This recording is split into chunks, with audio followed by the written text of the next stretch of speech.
또 함께 순종하며 믿음으로 나아가셔서 최후에 승리하시는 또 귀한 하나님 앞에 인정받으시는 저와 여러분들이 되시기를 예수님의 이름으로 축복합니다. 예전에 차를 타고 고속도로를 달려가고 있었는데, 이제 고속도로를 달려가다 보면 각종 광고들이 눈에 많이 들어오잖아요. 뭐 기업 광고도 있고 또 공익 광고도 있고 여러 가지 이제 광고들이 많이 눈에 띄는데, 한참 전의 일인 걸로 기억이 됩니다. 이런 눈에 띄는 광고 문구를 본 적이 있습니다. 왜 걱정하십니까? 기도할 수 있는데 라는 그런 광고를 본 적이 있습니다. 한참 전의 일인 것 같아요. 거의 한 20여 년? 한 10여 년, 한참 되게 오래전의 일인 것 같습니다. 한편으로는 반가웠고, 또 이렇게 전도를 광고 형태로도 할 수 있구나, 그런 또 신선한 생각이 들기도 했습니다. 그러면서도 궁금해지더라고요. 과연 누가 이 광고에 관심이나 가지고 있을까? 이 문구를 누가 그 빠른 속도로 지나가는 고속도로에서 관심 있게 쳐다볼까? 지켜볼까? 이런 생각이 들었습니다. 회의감도 들었는데, 그래서 한번 살펴보았습니다. 이 광고에 혹시 반응들이 있을까? 이런 생각도 들고 해서 한번 찾아보니까 뭐 여러 가지 이제 막 있었는데, 인터넷 블로그에 이런 글이 올라와 있었습니다. 7년 전쯤이었을까요? 남들보다 열심히 살아왔다고 생각을 했는데 현실은 쉽사리 저를 인정해 주지 않더군요. 제가 할 수 있는 건 멍하니 창밖을 바라보는 것 뿐이었지요. 그렇게 버스를 타고 고속도로를 달리던 중 창밖 멀리 간판이 하나 보였습니다. 왜 걱정하십니까? 나에게 하는 말일까? 밑에 문구가 하나 더 있더군요. 기도할 수 있는데. 그리고 그 주에 교회에 나가서 열심히 또 하나님 앞에서 기도를 드렸던 기억이 납니다. 지금도 가끔 삶이 힘에 겨울 때면 이 문구를 생각합니다. 기도할 수 있는데, 저와 여러분들에게도 하나님께서 이런 말씀을 하시는 것 같습니다. 걱정만 하고 계시지는 않으십니까? 기도해야 한다는 것을 알면서도 기도하지 못하고 또 염려만 하고 계시지는 않습니까? 나름대로 기도하다가 삶에 쫓겨서 또 무언가에 이렇게 지쳐서 기도를 쉬고 있지는 않으십니까? 이런 분들께 오늘 하나님께서 오늘의 본문 말씀을 이렇게 말씀하시는 것 같습니다. 기도를 계속하고 기도의 감사함으로 깨어 있으라. 오늘 말씀은 기도를 계속하고 라는 말씀으로 시작을 하고 있습니다. 기도를 계속하라는 말은 무슨 뜻일까요? 글자 그대로 아무것도 하지 말고 그냥 기도만 열심히 하라, 이런 뜻일까요? 물론 그런 뜻은 아닙니다. 그러면 무슨 뜻이 있을까요? 우선 성경 원어의 뜻을 잠깐 살펴보겠습니다. 본문에 계속하고 라는 말은 프로스 카르테레오라는 말을 번역을 했는데, 이 프로스라는 말은 전치사인데 뭐뭐 동안이라는 뜻이 있습니다. 그리고 카르테레오, 프로스는 참다, 프로스라는 말은 참다, 견디다, 뭐뭐 하는 동안, 이런 뜻이 있고, 이 카르테레오라는 말은 참다, 견디다, 이런 뜻이 있습니다. 그러니까 합성이 돼서 만들어진 말이죠. 그래서 뜻이 참으며 지속하다, 계속하다, 계속 노력하다, 변함없이 충성하다, 이런 뜻을 가지고 있습니다. 그러니까 원어 뜻으로 볼 때는 기도를 계속한다는 것은 힘들어도 참고 기도를 계속한다라는 것입니다. 다음으로 성경에서 이 말이 무슨 뜻으로 쓰였는지를 한번 살펴보겠습니다. 이 말은 사도행전 6장 4절에도 나와 있습니다. 우리는 오로지 기도하는 일과 말씀 사역에 힘쓰리라. 이 말씀 가운데 힘쓰리라 라는 말이 오늘 본문에 이 단어와 똑같은 단어를 쓰고 있습니다. 초대 예루살렘 교회가 갑자기 이제 부흥을 하게 됐잖아요. 교인들이 늘어나고 교회 안에도 복잡한 일들이 상당히 많아졌습니다. 행정적인 일과 특히 구제하는 일 때문에 신경을 써야 할 부분이 많아졌던 것입니다. 그런데 이 모든 일들을 사도들이 담당하며 이끌어야 했습니다. 원래는 기도하는 일과 말씀 사역에 전념하던 사도들이 행정적인 일과 그리고 구제하는 일까지 담당하게 되면서 몹시 바빠졌습니다. 그러는 중에 사도들이 이 기도하는 일과 말씀 사역을 예전과 같이 전념할 수 없게 되었고, 교회의 영적인 역사가 크게 이제 위축이 되게 되었습니다. 사도들이 기도하면서 방법을 찾게 되었는데, 7 집사를 세워서 저들에게 구제하는 일을 비롯해서 교회의 봉사에 관한 일들을 맡기기로 한 것입니다. 그리고 사도들은 다시 영적인 일에 이제 전념을 하기로 한 것입니다. 이것을 사도들이 오로지 기도하는 일과 말씀 사역에 힘쓰리라 이렇게 말한 것입니다. 그러니까 성경적으로 볼 때 기도를 계속한다는 것은 기도의 소중함을 깨닫고 실제로 정말로 기도에 힘쓰는 것, 기도에 많은 힘을 쓰는 것, 그것을 말합니다. 그렇습니다. 본문에서 기도를 계속한다라는 말은 힘이 들더라도 기도를 계속해 가는 것을 말합니다. 그리고 기도의 소중함을 깨닫고 기도하는 일에 실제적으로 힘을 쓰는 것을 말합니다. 예전에 알고 지내던 분 가운데 건강 진단을 받고 큰 충격을 받은 분이 계셨습니다. 건강을 자신했는데 이제 신체 검사를 해보니까 각종 지표에 빨간불이 들어온 것이죠. 지방간도 있고 당뇨 수치도 높고 고혈압 수치도 높아서 담당하는 의사가 복부 비만이 이 속도로 증가하면 6개월 안에 심각한 질병이 발생을 할 것이다 라고 이렇게 진단을 내리더라는 것이죠. 그러면서 6개월 안에 체중을 10kg를 빼야 된다, 이렇게 협박에 가까운 이제 처방을 내렸다라는 것입니다. 그래서 이분이 집에 와서 눈물겨운 다이어트를 시작을 했습니다. 제일 먼저 하는 게 뭐죠? 다이어트 시작하면 아침에 일어나면 체중계 위에 올라가는 것이죠. 몸무게를 재는 것부터 시작을 합니다. 그리고 식사 때마다 칼로리를 계산하고 식단도 바꾸고 운동도 시작을 했습니다.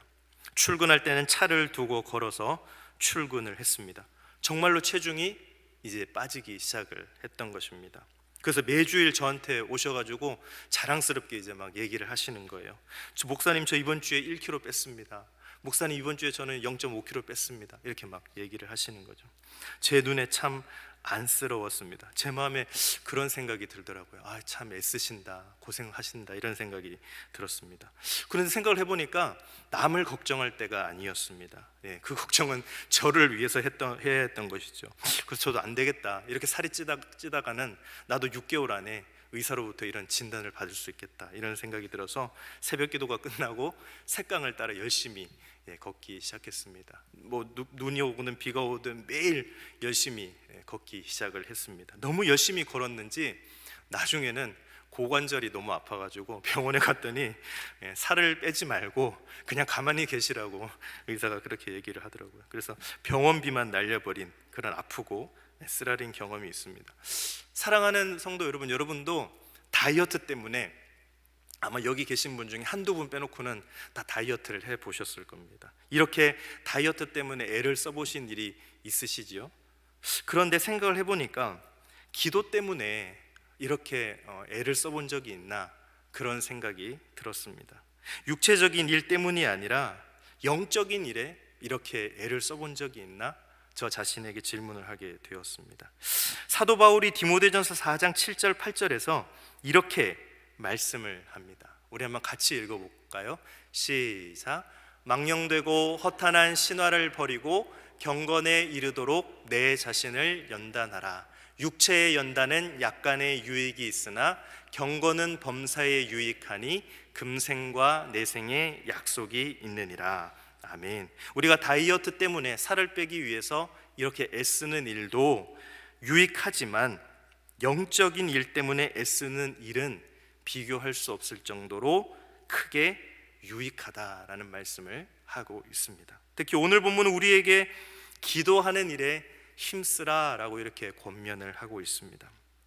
우리는 기도가 힘이 들지만 그래도 잘 참고 계속해 가야 하겠습니다. 그리고 기도가 정말로 소중한 일임을 깨닫고 기도하는 일에 최선을 다해야 하겠습니다. 오늘 본문은 기도를 계속하라라고 말씀한 뒤에 이어서 기도에 감사함으로 깨어 있으라라고 말씀하고 있습니다. 그러니까 기도를 계속해 갈 때 특히 두 가지를 빼놓지 말아야 한다고 말씀하고 있는데, 하나는 감사고 다른 하나는 깨어 있으라라는 것입니다.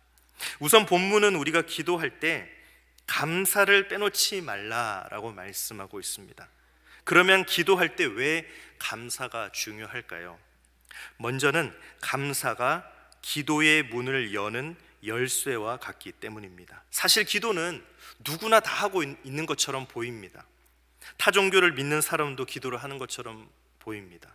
또한 불신자들까지도 저마다 기도를 합니다. 그러나 하나님께 드리는 기도는 아무나 할 수 있는 것이 아닙니다. 에베소서 1장 3절 이하를 보면 이렇게 말씀하고 있습니다. 찬송하리로다 하나님 곧 우리 주 예수 그리스도의 아버지께서 그리스도 안에서 하늘에 속한 모든 신령한 복을 우리에게 주시되 곧 창세전에 그리스도 안에서 우리를 택하사 우리로 사랑 안에서 그 앞에 거룩하고 흠이 없게 하시려고 그 기쁘신 뜻대로 우리를 예정하사 예수 그리스도로 말미암아 자기의 아들들이 되게 하셨으니. 아멘. 한마디로 말하면 하나님께서 예수 그리스도 안에서 우리를 택하셨고 우리를 예수 그리스도로 말미암아 하나님의 아들이 되게 하셨다는 것입니다. 이 세상 그 많고 많은 사람들 중에서 하나님께서 우리를 택하셨고 예수 믿어 하나님의 자녀가 되게 하셨다는 것이죠. 그래서 세상 사람들과 달리 우리가 하나님 앞에 나올 수 있게 되었고 하나님께 기도할 수 있게 되었다라는 그런 말씀입니다. 그렇습니다. 우리가 기도할 때 먼저는 하나님 앞에 나올 수 있음에 감사해야 합니다. 하나님께서 우리에게 기도할 수 있는 자격을 주신 것입니다. 우리가 이것을 먼저 감사해야 하겠습니다. 로마서 1장 21절 22절을 보면 이렇게 말씀합니다. 하나님을 알되 하나님을 영화롭게도 아니하며 감사하지도 아니하고 오히려 그 생각이 허망하여지며 미련한 마음이 어두워졌나니 스스로 지혜 있다 하나 어리석게 되어. 많은 하나님의 자녀들이 감사하지 않으므로 생각이 허망해지게 되고 마음이 어두워졌다라는 것입니다. 그러니까 감사하지 않음으로 해서 하나님께서 기도할 수 있게 해주셨는데 기도하지 못하고 기도하더라도 하나님께서 기뻐하실 기도를 드리지 못하게 되었다는 것입니다. 실제로 많은 그리스도인들이 기도를 하기는 하는데 기도의 줄이 제대로 잡히지 않는 경우가 참 많습니다. 무엇을 기도해야 할지를 잘 모르겠고 또 어떻게 기도해야 할지를 몰라서 기도하다가 허둥대는 경우가 참 많습니다. 이럴 때 감사해 보십시오. 하나님께서 베풀어 주신 은혜를 감사드리고 그동안 받은 바 기도의 응답에 대해서도 감사해 보십시오. 기도의 길이 열리게 될 것입니다. 그래서 감사는 기도의 문을 활짝 여는 열쇠와 같은 것입니다. 우선 본문은 우리가 기도할 때 감사를 빼놓지 말라라고 말씀하고 있습니다. 그러면 또 기도할 때 왜 감사가 중요할까요? 두 번째로는 감사가 믿음의 기도를 드리게 해주기 때문입니다. 시편을 살펴보면 다윗의 시가 참 많이 있잖아요. 이 시들이 대부분 기도로 되어 있는데 특히 인생의 절박한 위기 가운데서 하나님께 간절하게 기도하는 호소하는 기도가 많습니다. 그런데 이런 시들 안에 하나의 공통점이 있는 것을 볼 수가 있습니다. 후반부에 반드시 감사가 나온다는 것입니다. 앞에는 불평으로 시작하고 탄원으로 시작하고 어려움을 호소하는 내용으로 시작을 하지만 반드시 마지막에는 감사하는 내용이 고백이 나온다는 것입니다. 한 예를 들어볼까요? 시편 54편을 보면 다윗이 이제 사울에게 쫓겨서 지낼 때 쓴 그런 시가 나옵니다. 한 번은 유다 땅 10이라는 지역에 이제 숨어 있었는데 그 자기 지파 사람인 10사람이 사울 왕에게 밀고를 합니다. 그래서 사울이 보낸 병사들이 수색을 하면서 포위망을 이렇게 좁혀오고 있는 가운데 이제는 뭐 체포될 수밖에 없는 그런 상황인 것이죠. 다윗이 이런 상황 가운데서 하나님께 기도를 합니다. 우선 이 시의 전반부를 보면 하나님께 자기의 현재 상황을 다급하게 호소합니다. 그리고 이 위기에서 구원해 주실 것을 간절히 호소를 합니다. 그런데 이 시의 마지막 부분을 보면 이렇게 노래하고 있습니다. 같이 한번 읽어보겠습니다. 시작. 내가 낙헌제로 주께 제사하리이다. 여호와여 주의 이름에 감사하오리니 주의 이름이 선하심이니이다. 참으로 주께서는 모든 환난에서 나를 건지시고 내 원수가 보응받는 것을 내 눈이 똑똑히 보게 하셨나이다. 아멘. 지금 병사들이 다윗을 잡으려고 포위망을 점점 좁혀오고 있습니다. 이런 절박한 상황 가운데 기도하면서 감사하고 있는 것입니다. 하나님께서 자기를 이 위기에서 건져 주실 것을 믿고 감사하고 있는 것입니다. 구약 신학자들은 다윗의 이런 감사를 선취적 감사다 이렇게 이야기를 합니다. 앞으로 이루어 주실 것을 믿고 감사를 드린 것이라는 말입니다. 아직 문제가 해결된 것이 아니죠. 어려운 상황은 그대로입니다. 고난과 고통은 그대로 내 삶에 남아있고 나를 괴롭히고 나를 좁혀옵니다. 여전히 불안하고 두려운 상황이 나를 이렇게 엄습합니다. 그러나 감사를 드리고 있습니다. 이 감사가 믿음을 더욱 굳게 만들어주고 있는 것입니다. 그렇습니다. 우리가 기도하면서 감사해야 합니다. 감사가 믿음으로 기도를 마무리할 수 있게 해줍니다. 그리고 감사가 믿음으로 하나님의 응답을 또한 기다릴 수 있게 해줍니다. 또 기대하게 합니다. 또 우리를 기도하게 합니다. 기다리며 기대하며 기도할 수 있게 해주는 것이죠. 사랑하는 여러분, 우리가 기도에 힘써야 합니다. 그런데 기도에 힘쓰며 우리가 반드시 잊지 말아야 할 것은 감사입니다. 감사가 우리의 기도의 문을 활짝 열어주기 때문이고, 그리고 감사가 우리의 기도를 믿음의 반석 위에 든든하게 세워주기 때문입니다. 다음으로 오늘 본문을 보면 기도할 때 깨어 있으라 이렇게 말씀합니다. 그러면 깨어 있다는 말은 무슨 뜻일까요? 두 가지 측면에서 생각해 볼 수 있겠죠. 하나는 겉사람의 측면이 있을 것이고 하나는 속사람의 측면이 있을 것입니다. 첫 번째로 먼저는 겉사람이 깨어 있다라는 것을 한번 좀 생각해 봐야 하겠습니다. 깨어 있다는 것은 우리의 정말로 겉사람이 깨어서 기도한다라는 것입니다. 마태복음 26장에 보니까 예수님께서 겟세마네 동산에서 기도하시는 말씀이 나옵니다. 베드로, 야고보, 요한 함께 기도의 자리에 데리고 가셨죠. 38절을 보니까 이렇게 세 사람에게 당부를 하셨습니다. 이에 말씀하시되 내 마음이 매우 고민하여 죽게 되었으니 너희는 여기 머물러 나와 함께 깨어 있으라 하시고, 그리고 예수님께서는 간절히 기도를 하셨습니다. 기도 중에 잠시 또 제자들을 찾아오셨죠. 그런데 제자들이 자고 있었습니다. 40절을 보면 예수님께서 이렇게 책망하십니다. 제자들에게 오사 그 자는 것을 보시고 베드로에게 말씀하시되 너희가 나와 함께 한 시간도 이렇게 깨어 있을 수 없더냐. 이 말씀을 보면 깨어 있다는 것은 일단 겉으로 깨어서 기도하는 것을 말합니다. 이와 반대로 잔다는 것은 그냥 자는 것이 아니라 기도해야 하는데 기도하지 못하고 잔다라는 것을 말하는 것입니다. 그러니까 기도에 깨어 있다라는 말은, 깨어 있다라는 것은 기도해야 할 때 기도하는 것을 말하는 것이죠. 기도하고자 할 때 기도할 수 있는 것을 말하는 것입니다. 반대로 기도에 잔다는 것은 기도해야 할 때 기도하지 못하는 것을 말합니다. 기도하고 싶어도 기도할 수 없는 것을 말합니다. 우리가 기도에 깨어 있어야 합니다. 기도해야 할 때 기도할 수 있어야 하는 것이죠. 기도하려는 마음이 들 때 기도할 수 있어야 합니다. 겟세마네 동산의 예수님처럼 기도할 때 땀방울이 핏방울처럼 되도록 우리도 기도할 수 있어야 한다라는 것입니다. 다음으로 깨어 있다는 것은 우리의 속사람이 기도에 깨어 있다라는 것을 말합니다. 마태복음 6장 7절 말씀을 보면 이렇게 말씀을 합니다. 같이 읽어보겠습니다. 시작.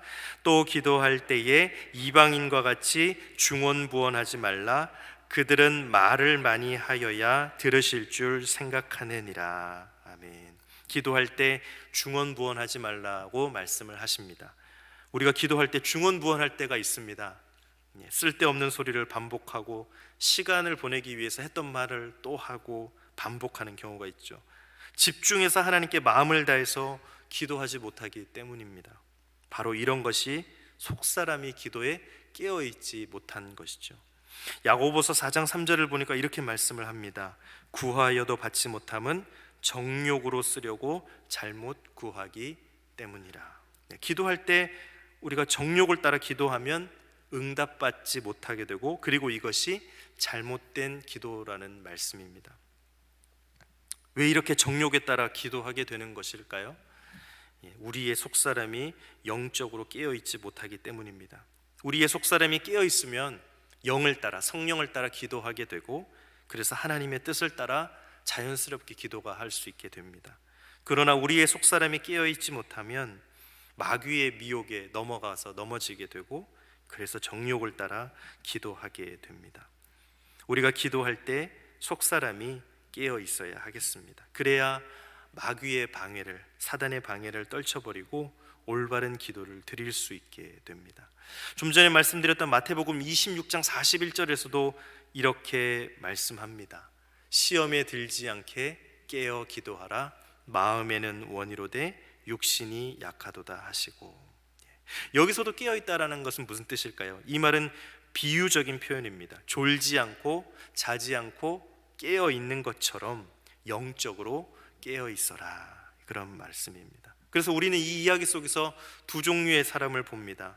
한 사람은 영적으로 깨어 있는 예수님이시고, 다른 하나는 영적으로 졸고 있는 베드로를 볼 수가 있습니다. 고속도로를 또 얘기하게 되네요. 고속도로 운전하다 보면 곳곳에 또 무슨 문구가 있냐면 졸음 운전에 대한 경고 문구가 많이 있죠. 어떤 문구를 보니까 이렇게 되게 자극적인 문구도 있는 것을 볼 수가 있었습니다. 졸음 운전의 종착지는 이 세상이 아닙니다. 단 한 번의 졸음 모든 것을 잃습니다. 겨우 졸음에 목숨을 거시겠습니까? 졸음 운전 목숨을 건 도박입니다. 한국도로공사가 고속도로 2,700여 곳에 이런 졸지 말아라, 깨어라 라는 문구를 이렇게 달아놓았다고 합니다. 왜 그랬을까요? 운전사고를 조사해 보니까 운전사고 사망자의 61%가 졸음운전 때문에 사망했다라는 것입니다. 저도 졸음을 많이 줬는데, 운전할 때 운전자들을 깨어 있게만 하면 교통사고 사망자의 61%를 줄일 수 있다라는 말이겠죠. 왜 운전할 때 졸음이 문제가 될까요? 하나는 상황 파악이 전혀 안 되기 때문입니다. 지금 어떤 상황인지, 지금 속도가 어느 정도인지, 지금 내가 차선을 잘 따라가고 있는지, 어느 방향으로 가고 있는지, 위험한 상황이 다가오고 있는데도 이걸 알지 못하는 것이죠. 다른 하나는 상황에 맞게 대처할 수 없기 때문입니다. 위험이 다가올 때 피하지 못하는 것이죠. 생각해 보니까 영적으로도 마찬가지입니다. 우선 영적으로 졸게 되면 상황 파악이 안 됩니다. 그래서 시험이 다가오고 있는데 전혀 감지할 수가 없는 것이지요. 영적으로 졸게 되면 위기 상황에서 어떻게 해야 할지를 몰라서 허둥대게 됩니다. 그래서 시험이 들이닥쳤을 때 시험을 극복할 수가 없습니다. 베드로가 그랬죠. 십자가의 고난이 임박했는데 전혀 알고 있지 못했습니다. 예수님께서 여러 차례 십자가의 고난이 다가오고 있다고 말씀하셨는데도 눈치채지 못했습니다.